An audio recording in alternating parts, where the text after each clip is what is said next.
Idi Amin Dada was the president of the Republic of Uganda.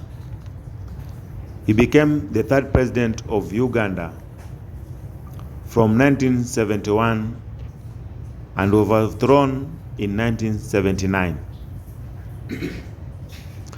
During that period, almost 200,000 Ugandans lost their lives as a result of torture administered by the Idi Amin administration. Majority of those people who were tortured and later on lost their lives were professionals. These included lawyers, accountants, doctors, other professions like dentists, and even teachers. It is during this time that Uganda realized the most cruel dictator under the hand of military ruler Idi Amin.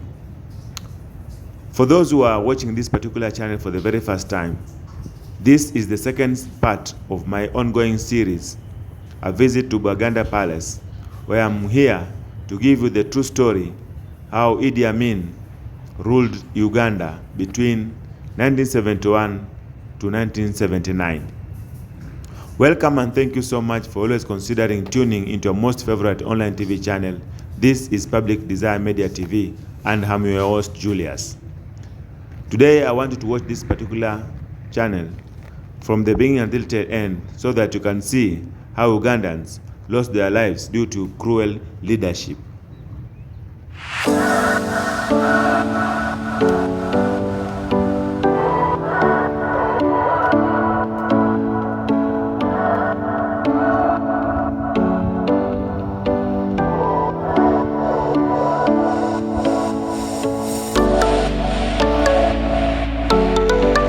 So right now, ladies and gentlemen, we are heading to the most important section of this particular video. I want you to watch this one so that we also get an opportunity to know where we are heading right now. After seeing the palace, you have had an opportunity to watch how beautiful this place was built. The architecture which was there is very, very marvelous. So we are going to the other section. I want you to continue watching this particular video. Don't forget to share it. Don't forget to like this particular video. And most importantly, let me see your comments in the comment section.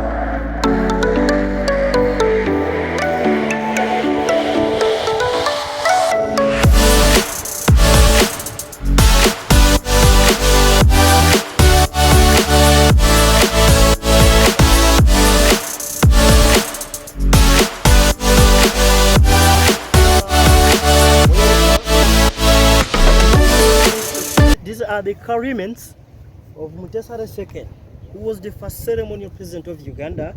But as I told you, he served in the guerrillas of the Queen Mother in 1950s. By the time he came back here, by the time he came back in Uganda to start for reaping for Uganda's independence, the Queen Mother of England appreciated him and he gave him a very beautiful car.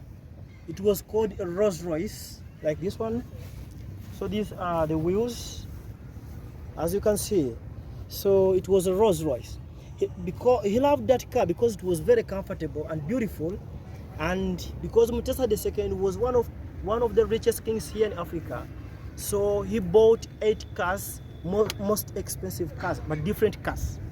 So right now, when Idi Amin Dada and Dr. Plumington Obote attacked this palace in 1966, these cars were in the compound here. Some of them were smashed, some of them were burnt by the people of Idi Amin and the people of Dr. Plumington Obote by that time. So this one up is called a Mercedes-Benz Daimler.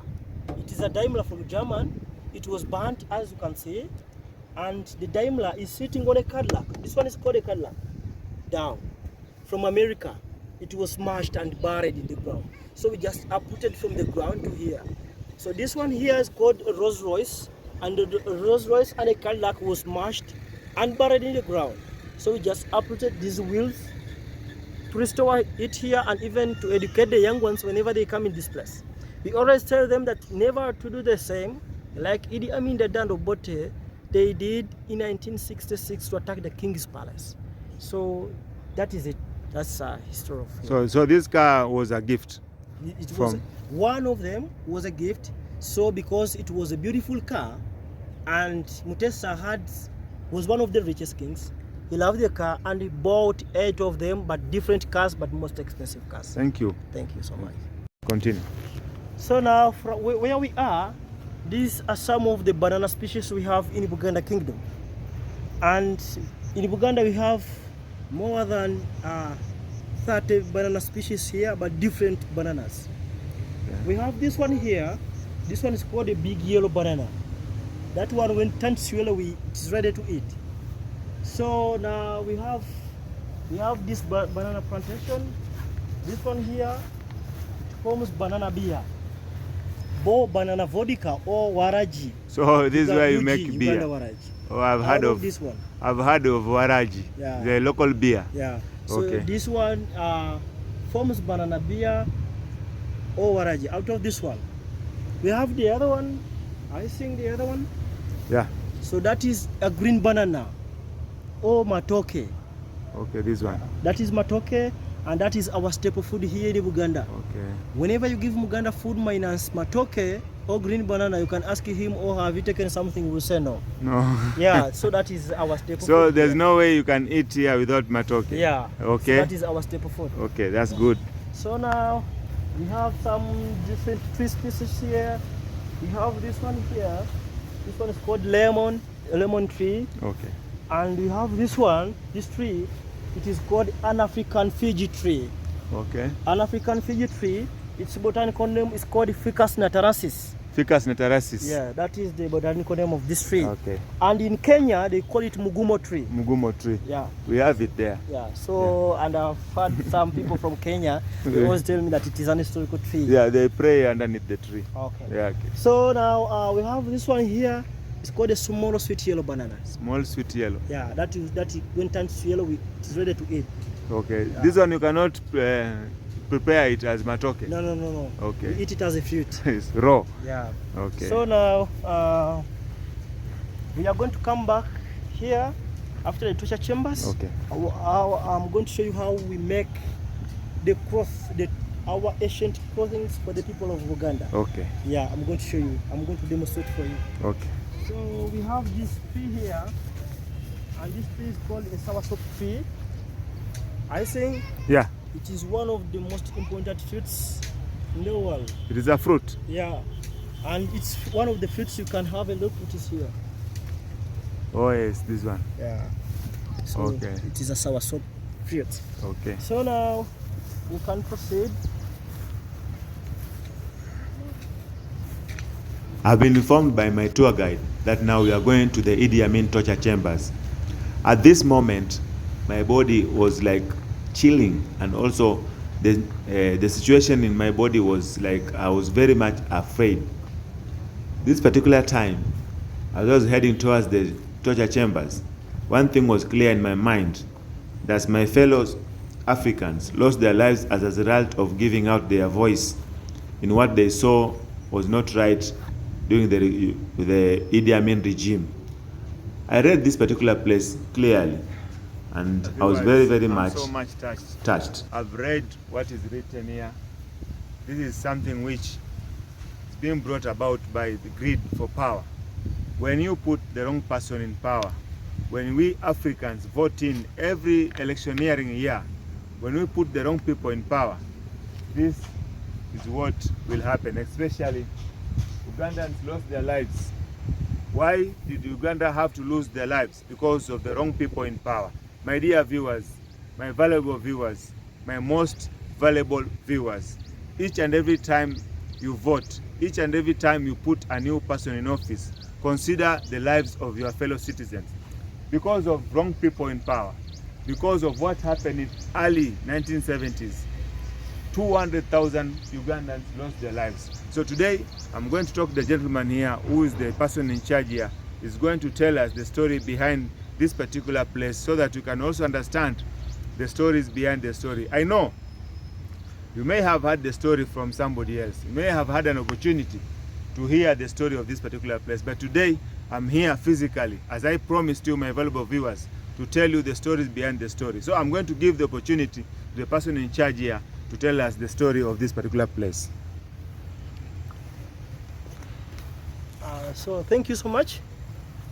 You're most welcome. Now we are on the torture chambers of Idi Amin. As I told you, it was an armory which was constructed by the Israelis.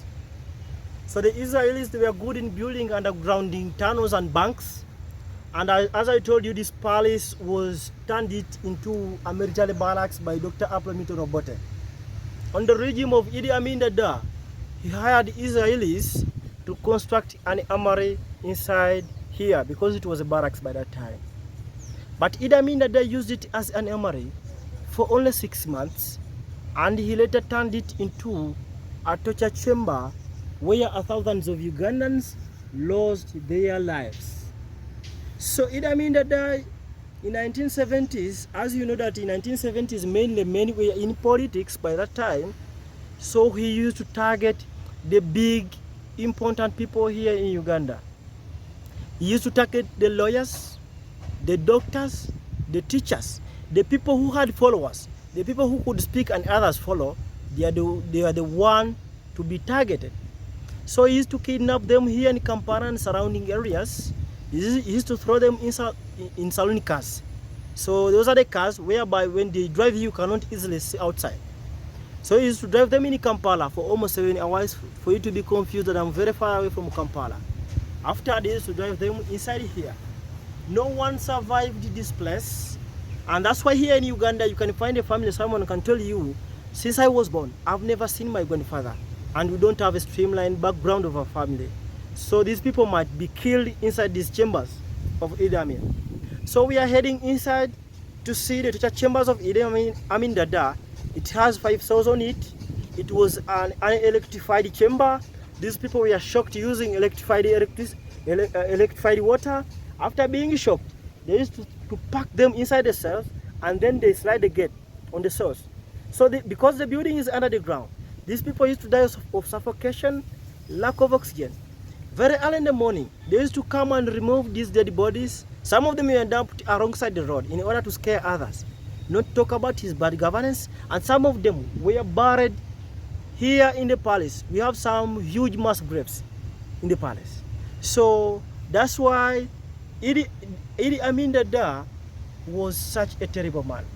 And because Idi Amin Dada was someone who can talk to you in the morning, tonight he comes for you. Despite the bad things he did, but he also did some good things. As you know that every person has advantages and disadvantages. He did some good things, but there is no good thing which you can do if you kill someone. Yeah. So if you kill someone, that is the bad thing you can do on this earth. Yeah. Thank you so much. So we are walking right inside the place now. Yeah. So now we are walking inside to see the cells on the torture chamber and to show you how he used to shock these people.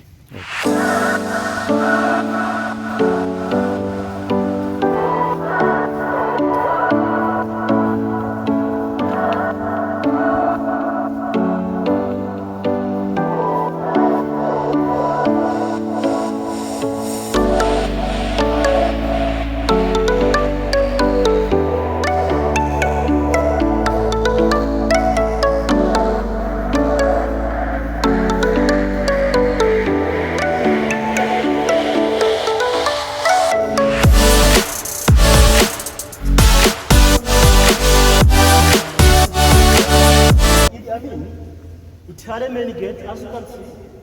It had a main gate, and as I told you, it was an armory, but later turned it into a torture chamber. That's why you see, in an armory there is no need of electricity. So he later turned it into a torture chamber where he reconstructed again to put electricity to shock people. That's why the cement of electricity is far different from the origin cement.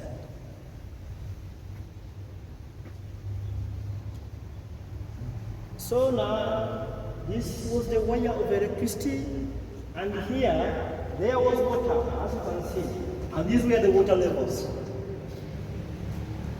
So these people, they were thrown in this water. Someone can stand outside, switch on, at the gate there, switch on electricity, shocking these people, asking them what is the next plan, what are they planning, what is the procedures of their opposition, and what is their tech. After you becoming very weak, they used to remove them in this water and they pack them inside the cells.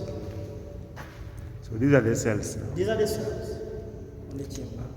So these cells had a very closely and tight sliding gate on them, as you can see. After packing more than 200 people in one cell, and then they slide the gate. It's because the building is under the ground, these people used to die of suffocation, lack of oxygen. And early in the morning, they used to remove these dead bodies, dump them alongside the ground. So that was Iddi Amin.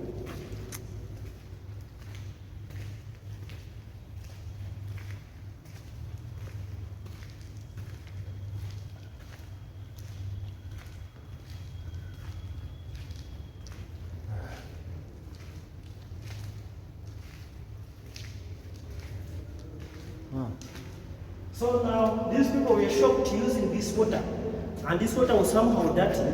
After being shocked, they used to pack them inside. So these people, they used to resist, and those are some of their touchings on the walls.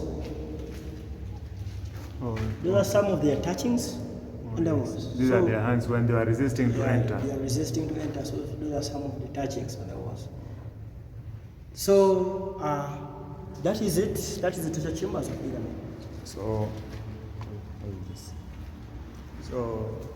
my valuable viewers, you know, this is something which I never expected to see.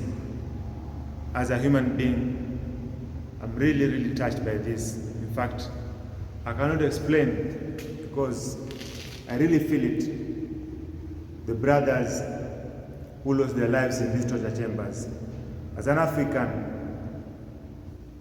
I can't believe what power can do to the citizens.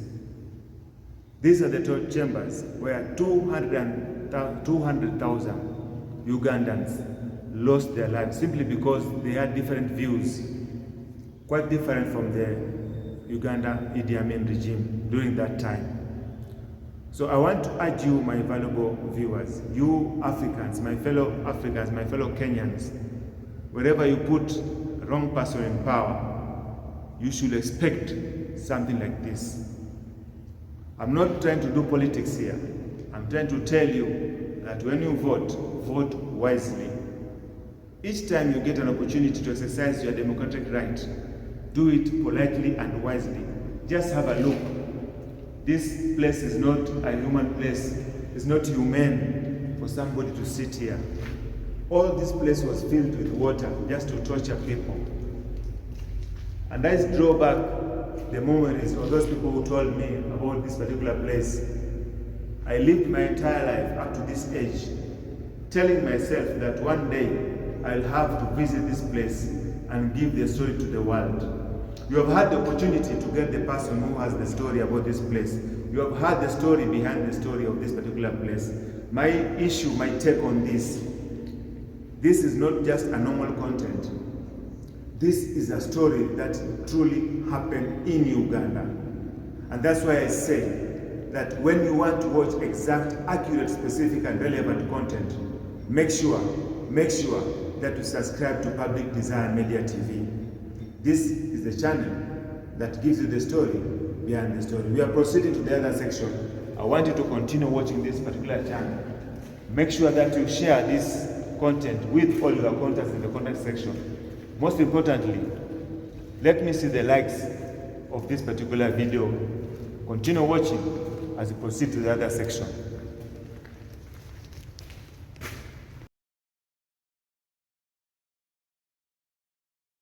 So now you're most welcome once again. This is one of the last parts we have in Uganda or in the palace, and this tree is called an African Fiji tree. It is an historical tree here in Uganda Kingdom, and for you people from Kenya you call it Mugumo tree. Yeah, so this tree, at least every family in Uganda at least must have 2 trees or 1 tree, because we used to get our bed sheets from this tree, the blankets from this tree, the clothing from this tree. So these were the ancient clothing for the people of Uganda before the cotton clothing we have today. So this work was done by an expert, as I told you. In the Uganda Kingdom, each and every clan has a role to play. You have the people from the Ota clan. They are the ones responsible for making these clothing. So someone could get a knife which is not very sharp in order not to damage this tree trunk. You could cut the ring up, cut the ring down. As you can see, there is some rings. Yeah, could cut the ring up, even the ring down. They put the cross in between it. You have to remove it very slowly, very carefully, in order not to damage this tree trunk. Because when you damage this tree trunk, the regenerating cloth will have some holes on it. So after removing it very carefully, we always dress it using the leaves and banana fibers to avoid the electrocution hitting this tree. So the tree does not die, it just regrows, or it just regenerates after the period of 8 months, then we remove it again. So it was a constant work. So after removing it from the tree, we always pound it, we always marate it, and it will enlarge 5 times from the original size. So as I'm going to show you inside, and I'm going to show you the tools we use to pound. Okay.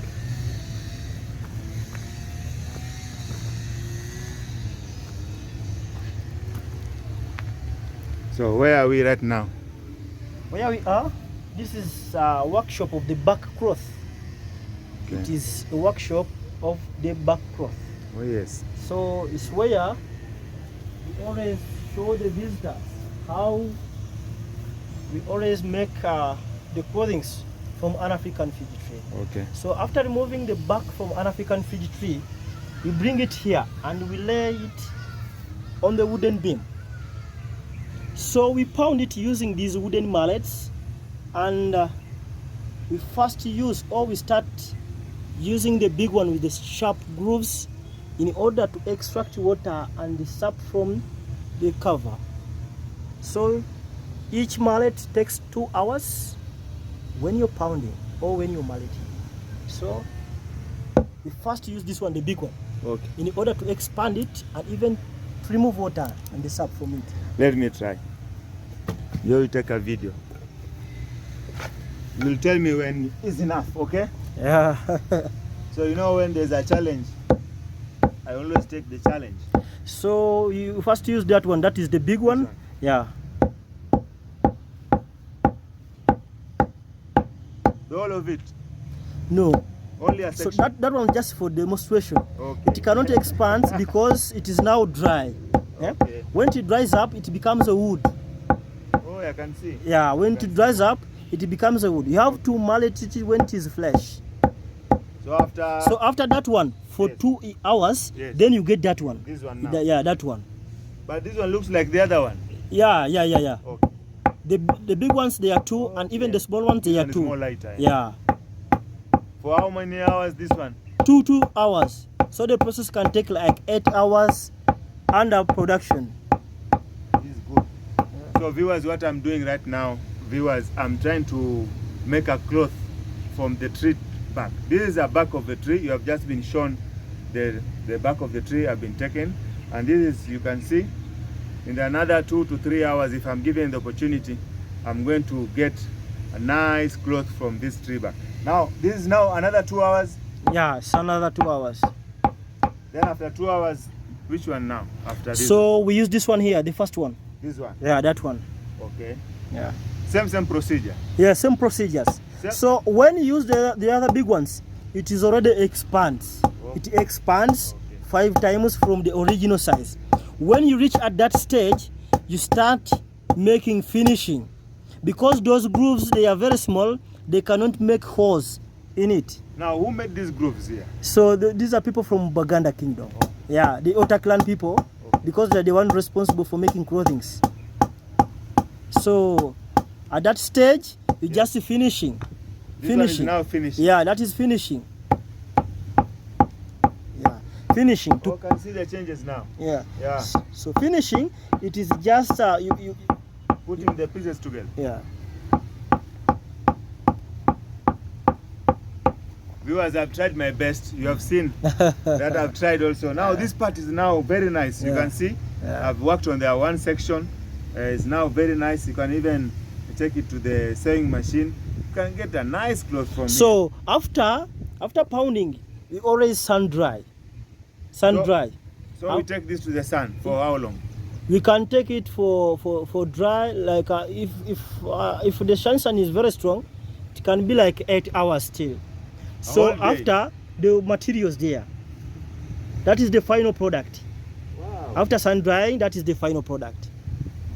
My valuable viewers, this is the final product. Yeah. I hope you enjoy this. How much is this? So now it depends. If I want to promote this particular place, I want to buy something. Yeah. So maybe I talk to the person in charge here. Me, I'm one of the artists. Person, yeah. Yeah. Because as you see, Ben, that is my name. Oh, this is Ben. Yeah. This is your name, yeah. So that is my artwork. Okay. Should I show you my artwork? Yes. Go ahead. Go ahead. So this is the one of the artwork done by Ben. yeah.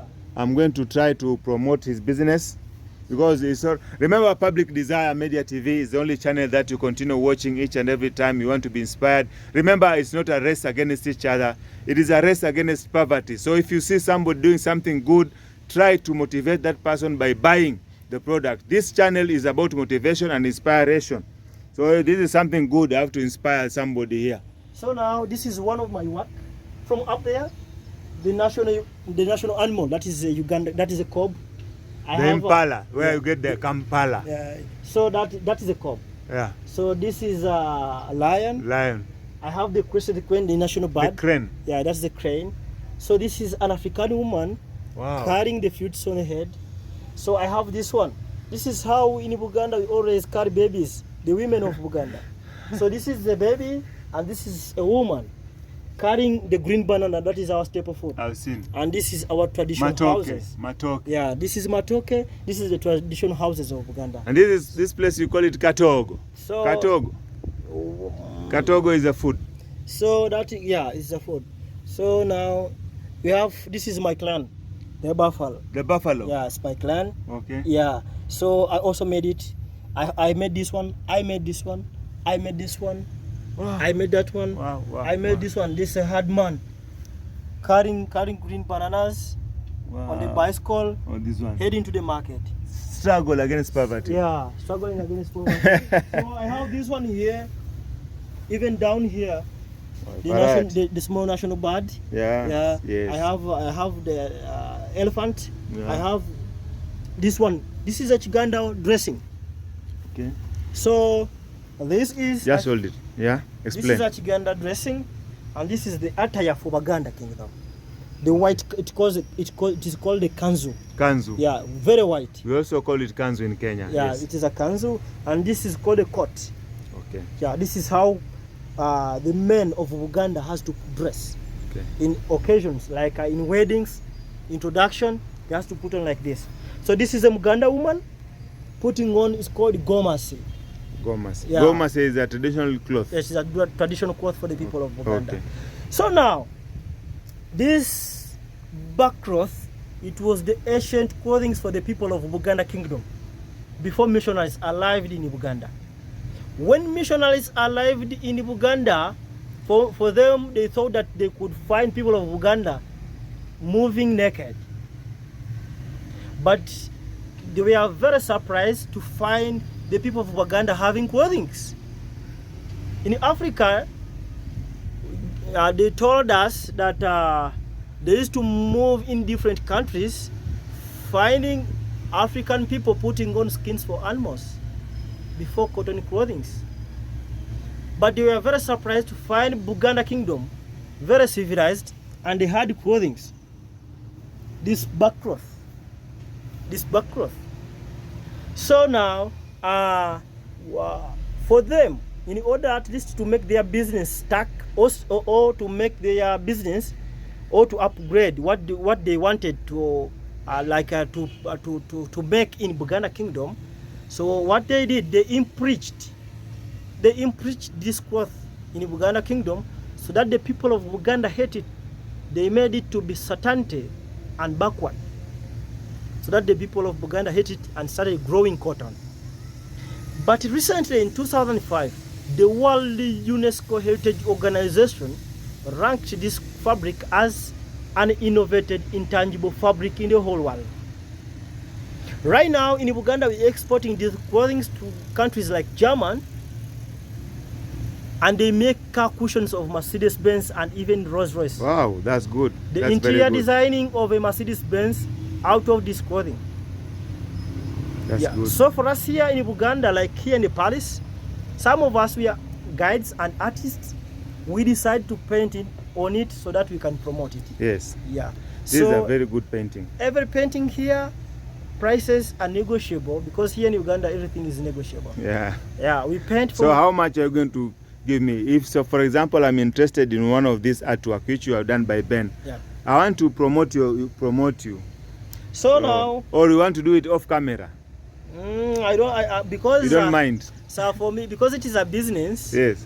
It is a business. We have the arts range from 50,000 to even 2 millions. Wow. Yeah. 50,000 to 2 millions Uganda shillings. Wow. Okay. Yeah. So it depends. So we will talk off camera. So it depends, because this is the only souvenir which you can take back home and you say that I've visited Buganda Kingdom. Because this represents the kingdom. And when the king goes for coronation, as a must, has to put on these clothing. As I showed you the attires in the pictorial gallery, how the people heading the clans, they used to dress. So those are the clothing. Thank you so much. So let me take a video of this.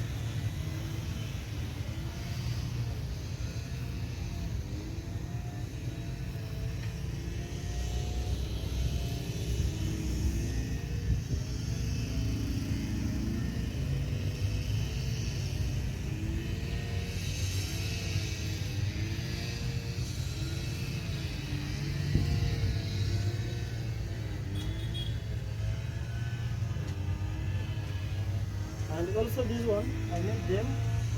I see. I made this one, but they are under process. By the time you called me, I was making these ones. They are under process. Those are the national birds. Oh yes. They are under process, not yet finished. Oh yes. Yeah. Even this one of mine, these are my clans, the buffalo. Wow.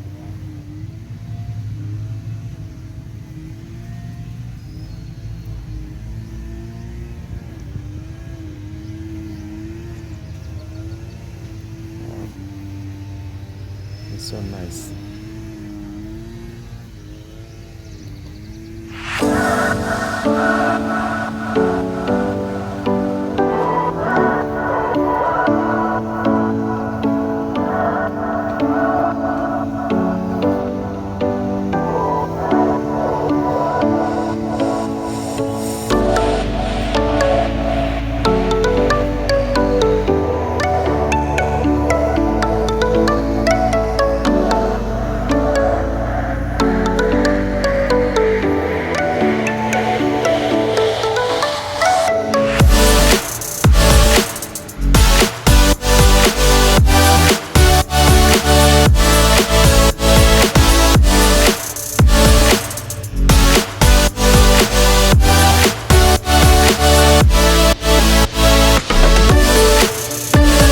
My work, and this one is called a crested crane.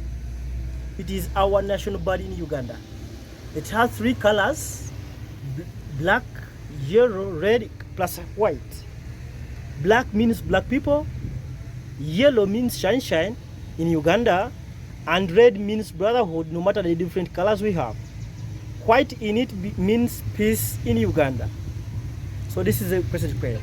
The crested crane, it is a dominant bird. Whenever it loses the partner, it will live in that life of single for the entire life until it meets another one in the same condition. Whenever it becomes a widow. Just repeat. Repeat that part. Yeah. Whenever this bird loses a partner, start from there. Whenever the crested crane loses partner, it will reign in that life of single until it finds another one in the same condition. Whenever it becomes a widow, it will wait again, it meets another widow. It does not interfere another couple. That is so whenever guys, this is very interesting. This is very interesting. Just get it from me. Whenever this bird loses a partner, it will remain single until it finds another single partner. Yeah, with the same problem. Because the bird does not want to interfere with couple. Yeah. So whenever you find it single, whenever you find it alone, that means that one is a widow. No, I think viewers, what do you think? Let me get your comments in the comment section. Should I buy this? There's a story here. Should I buy this? Just capture me. Capture. My valuable viewers, I've got a nice story here to tell you. I've just been told the story behind the story here. This bird is the Ugandan bird. It's a symbol of Ugandan flag. I've seen it, the Ugandan flag. Now, the story here is, this bird, if it loses a partner, I'm repeating that one. If it loses a partner, be it a male or a female partner, this bird is ready to remain single that life until it gets another partner. Now, this is very interesting. Very interesting. Let me get your comments in the comment section. What do you think? Should I buy this one? Because it somehow narrates how human beings live. So let me see. Wherever I get your comments, I'm going to respond to the comments you have put there. Very, very interesting. Okay. So that's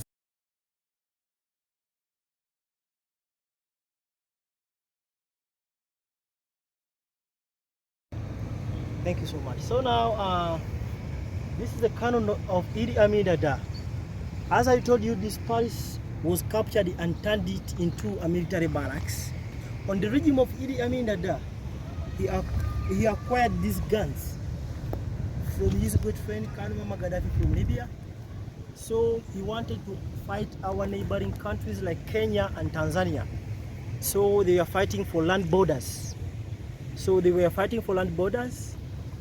Iddi Amin Dada got it from his good friend. So the cannon is a Russian made and the tire is a German made. As you can see, it was just welded. I think it was just welded. The tire is a German made and the cannon is a Russian made. It has stayed here since 1971. Since 1971, this same place? Yeah, the same place up to date. Okay. Yeah. So this is the canon of Iddi Amin. So 1971 is when Iddi Amin assumed power? Yeah. Okay. So he acquired from Muammar Gaddafi? Yeah, Muammar Gaddafi from Libya. Okay. So they wanted to fight you people from Kenya and Tanzanians. So by that time they were fighting for land borders. Okay. Yeah. Okay. So there were like 8 of them, the cannons, there were like 8 of them. Some of them were taken by the current government. So we had to request this one to stay here for memory that it was a barracks and even educate the young ones whenever they come in this place. We always tell them that never to do the same, like Iddi Amin Dada and Dr. Apollo Minton Obote to attack the King's Palace. Okay. Yeah. Finish? Finish. Okay. So, ladies and gentlemen, it can't be better than this. It cannot be better than this.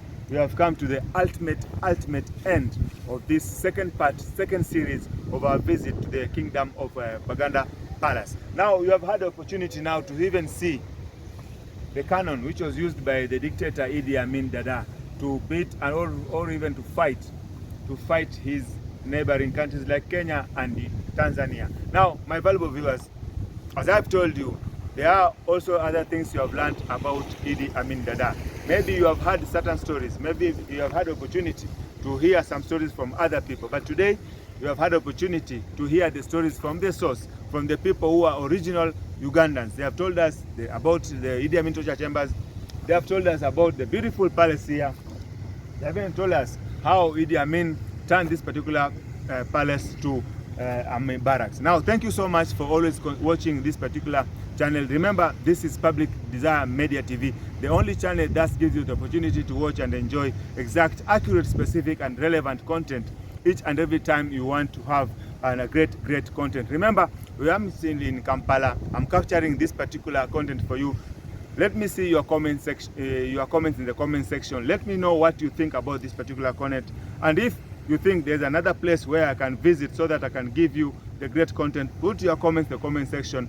Like this particular video, share it widely with all your contacts in the contact section, and most importantly, if you haven't been a member of Public Desire family members, please do so. Subscribe to this channel so that you may be able to watch this kind of contents and many more which will be coming your way. Thank you so much. It can't be better than this. We have come to the ultimate end. Bye bye. Let us meet in the next video. Nice time. Enjoy yourself. Bye.